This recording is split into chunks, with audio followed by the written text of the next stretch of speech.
Yo, what's up, team? Your boy J3 is back in the building, bringing you guys another movie review. And I'm really happy about this movie review because this was one of my most anticipated films of 2019. And if y'all don't know, now you know. Roll the trailer.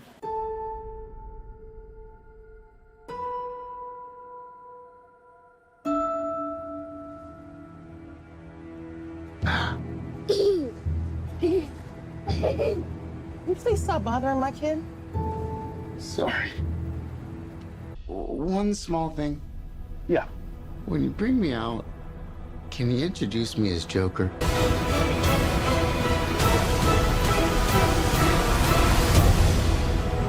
That trailer was fire. It was so fire, it raises the question. Could Joaquin Phoenix Joker be better than Cesar Romero's Joker? Could it be better than Jack Nicholson's Joker? Could it even scratch the surface of Heath Ledger's Joker? Please. Find out in this spoiler review. Let's talk about story. Let's talk about script. First things first, I like the story. I thought the story was dope. I like the way the story really just was gritty. It tackled. It made the fans appreciate it. I dug the story. However, no story is perfect. And there's certain elements of the story that I didn't like the slow burn. I didn't like the slow burn of the story. I thought, watching those trailers, that they were going to dive so deep in the mindset of the Joker. But they held back so much. It held back so much that when you get to the final act, it's really not that satisfying. Because you're like, okay, whatever. I saw it coming. I get it. I thought they were going to just put their hands in a bowl of meat and just put the seasoned salt and everything and get this burger ready. But it was more like, I'm just going to cook this meat without seasoning that meat. And I didn't like that shit. I thought it was like, this is slow for no reason. You're trying to tell me why he's crazy, but you're just showing me crazy situations, but you never really drove deep into his psyche. And that was what made it a slow burn. I didn't dig that shit. I was like, yo, it could be so much more. This Joker could really be on some crazy shit. Like, all we know is he's talking to this black lady like, how was your day, Arthur? You always ask me that question. Like, alright, rewind the tape. What made this nigga crazy? You know what I mean? I didn't like that. I also didn't like, well, it's not that I didn't like, I respect it, but I'm traditional. Let me explain. His laugh. I like Joaquin's laugh. I didn't like the fact that his laugh was based off a medical condition. Every time the Joker is under stress, or I say Arthur, under stress, scared, beat up, anything, he laughs. I get it. It makes it a realistic take on the Joker.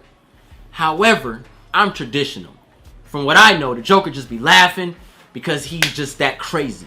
And it took away a lot of his craziness and made a sympathetic vibe with Arthur. Oh, he laughed because he can't control it. Oh, I feel for him. I get it. I understand it, but I don't want it. I didn't like that part. There's elements of the story, though, that are really dope. That it's kind of like a third act type of situation. You got to kind of go through the movie. So I don't want to just jump the gun on it. So I'll get there when I get there. As far as the script goes, the script was better than the story to me. Because the script and the dialogue was just so dope and so unique. And the way things played out was really good. It had a nice steady pace.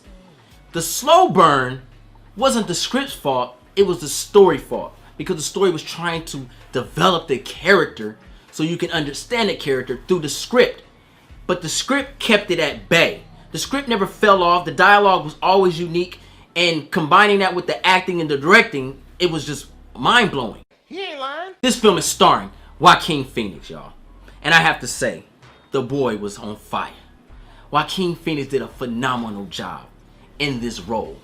I mean, he was able to show us hurt, crazy, sad, happy, mischief, fire, confidence, the way he was dancing and moving, the way he got on stage. You know what I'm saying? He was able to really bring this character Joker to life like no other actor has played the Joker. Because usually when we get the Joker, we just get the Joker. The only one that was the closest to giving us a lot of elements of the Joker, which was Jack Nicholson. But besides that, we've always just got the Joker. Real talk. We had nothing of the Joker. All we know is he's this guy in face paint. But he was able to bring this character Arthur to life. Show us the misery, the grittiness, the sadness, the wanna be happy, but angry inside. Showing us the darkness. Showing us these elements of a character named Arthur transitioning to Joker. And he did a phenomenal job at that. I have no complaints with that. He is a phenomenal actor. And a lot of people are saying he needs to be, you know, looked at as far as Oscars worthy. And I have to say, I'll give you that. He did a really good job. Even though the movie had its slow points, Joaquin Phoenix, in those slow points, showed you a lot. And his take on the Joker was like none other. I can't compare him to another Joker. And that's one of the things about the Joker character that's very unique. A lot of people play the Joker and they always play a different type of Joker. And Joaquin put a new take on it. And I dug that shit. Joaquin, you get one of these, bruh. Let's talk about this music. This music was made by Hilda Guadagnino. Hope I said her last name right. She did a beautiful job. I felt every beat of the character through her music. I understood the character even more because of her music. She did a phenomenal job. More people need to pay attention to this lady out here, man. She is a beautiful composer. The way she got dark with this character was like they were born together. And I loved every bit of it. The score, the music was beautiful in this film. This film was directed by Todd Phillips. We all know Todd Phillips has a comedy background in film. So for him to come to this type of film and direct it, it's like, yo, is the sayings true? Is the sayings true that every comedian has a dark side to them? Every comedian isn't as happy as you think they are? And it shows in his work in this movie, Joker. It's like, he really could take it there. And the downside of it is, when it goes back to the story, is like, yo, they never really necessarily took this film to the levels that I thought they were going to take it. Because if they had done this, this movie would have been a masterpiece. I mean, you have Silence of the Lamb, One Who Flew Over the Cuckoo's Nest, meets The Dark Knight. Fuck! Oscars down the line. We're talking about, this is going to fuck with the audience. This is going to make us want to see this movie 4-5 times because we got to figure this motherfucker out. This Joker's on a different level.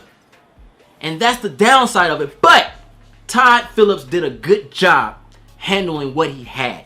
And he showed us the transition of a character from a sad, crazy, slightly happy motherfucker to a comfortable individual. Someone so comfortable that they don't give a fuck. And it's kind of weird because at the end of the movie, after he shoots Robert De Niro in the head, you saw that he was one with himself. And even though he did a crazy act, you know, that was fucked up. But it's kind of like the world can learn a lesson from this guy. At least he won with himself. He ain't worried about what nobody else fucking thinks about himself. That's kind of what I got at the end of that shot. When he shot Robert De Niro, bow, boom, damn. And for him to be able, Todd, to be able to direct that, and you can kind of visualize it and feel it. And then he even added that icing on the cake when he put the blood on the smile. Was like, yo, nigga, this nigga don't care. He's happy. And started doing his dance on the thing like, nigga, I'm here. He doing his Snoop Dogg dance. Y'all seen that shit. He was sitting on the thing like, yo, I'm getting this shit. This is fire, bro. The cinematography was just so dope. It gave you that vibe of Taxi Driver and Cape Fear. Ironically, we talking about, you know, Robert De Niro. But anyway, it was really unique just seeing that and reliving it in 2019. I really dug that shit. Let's talk about a pro. Let's talk about a con. Number one pro of this whole film for me is the acting. Joaquin Phoenix Joker. Hands down, tightest part of this whole movie. He was able to transition himself into a freak of nature, but at the same time look normal. Seeing the violence, the transition. This motherfucker didn't care. He capped them 3 motherfuckers in that subway. How he bashed that one motherfucker in the head with the scissors in the eye, and he killed him. And he told the little man, like, yo, you can leave and shit. That's just the way he handled the property of the Joker. He wasn't careless with him. He understood I'm making a new Joker, but I want to make sure the fans respect my Joker. Jared Leto, he ain't give a fuck about what we thought. I'm just saying. Joaquin cared, and you can tell with his performance that he cared. He understood what he was working with and where they were going with this movie. I dug that shit. Con. I didn't like what they did with Bruce Wayne. It's the acting. He was weird. Like, why is Bruce acting like that? You let a strange man put his dirty ass fingers in your mouth. That's nasty. Who does that? How they handled Alfred Pennyworth? Being a buster ass nigga? Getting hemmed up by this sick, frail freak of the Joker? The Alfred I know, first thing first, would have handled that problem right then and there. It's like they gave Alfred's behavior to Thomas Wayne. And I didn't dig that shit. I was like, yo, like, alright, I guess it goes on. But then that goes down into my theory of the movie. Get this, everybody. None of this shit ever existed. Damn! He tells you something to make you have sympathy for him. The same method that he put on Harley Quinn. Oh, my dad used to beat me. My dad did this. My mom abandoned me. Blah, blah, blah. Yeah. Because the Joker doesn't even know who he is.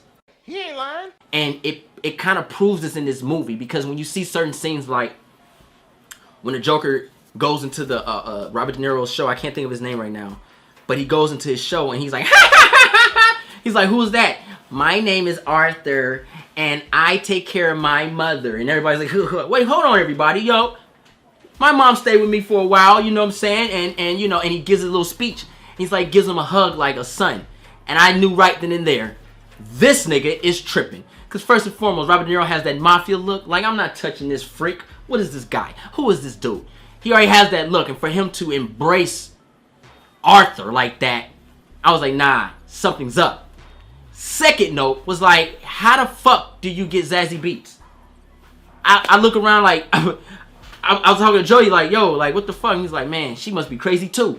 Because you ain't fucking with a nigga like this. And then when it revealed itself that it was all in his head, it's like, okay, this nigga's crazy. He killed his mother. How you on a life support? Beep, beep. And now your heart rising because you're dying and don't nobody come? You're like, what the fuck? Really, nigga? This is bogus. So elements like that was like, all right, this movie's bullshit. Not like that, but what the Joker's giving me is bullshit. He's making this world up to make sense of his existence. And I really dug that part of the script.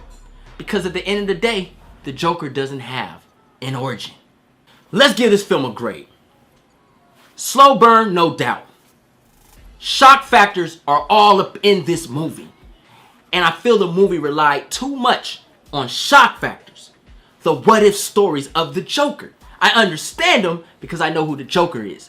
But the key audience don't. They only say, oh my god, Batman, Bruce Wayne, and Joker are brothers. Oh, shock factors. Oh, phenomenal writing. To me, I'm like, nigga, miss me. That's too easy. That's when it goes into how they could have dived deep into the psyche of the Joker. So I felt like they took a shortcut because, and hear me out, because they know the normal audience wouldn't really get that deep into a film like that. And it would cut that money in half. Could be like, man, that movie too deep for me, nigga. I'm scared. I need ibuprofen after this shit. I can't fuck with it. My brain's fucked. So I get it. But for me, it hurt because I thought they were really going to dive deep into this character. I wouldn't be surprised if they come up with a director's cut and give us way more detail on this character. With that being said, I'm going to give the Joker a B. Joaquin did a phenomenal job. Slow burn. but it was too much shock factor for my blood. I just was like, yo, like, damn, man, here's another one. Here's another one. And I was figuring out the movie throughout the film. I caught on to their bait. It was like the fish on King of the Hill when Hank got sold that crack and he put it in the water and the fish just kept coming. That's how the thought process kept coming with me. I was like, all right, get this. I see how they're going to go. And I thought they were going to keep me on my toes, which it didn't. Because I understood they were just basing this movie on shock factors. But it's a good movie. I recommend you guys take a look at it for the second time because you're watching a spoiler review. You could watch it 2 or 3 times and really just respect the craft that they put into this movie. That alone is solid. Hope you guys enjoyed the review. I keep that shit 100 at all times. I would love to know what you guys thought about the Joker film in the comments down below. If you loved it, if you liked it, if you didn't like it, if you hated it, put in the comments down below. Let's chat. If you're new to the channel, push that subscribe button, thumbs this video up, and don't forget to share Instagram, Facebook, Twitter. I'm J3, and I'm out.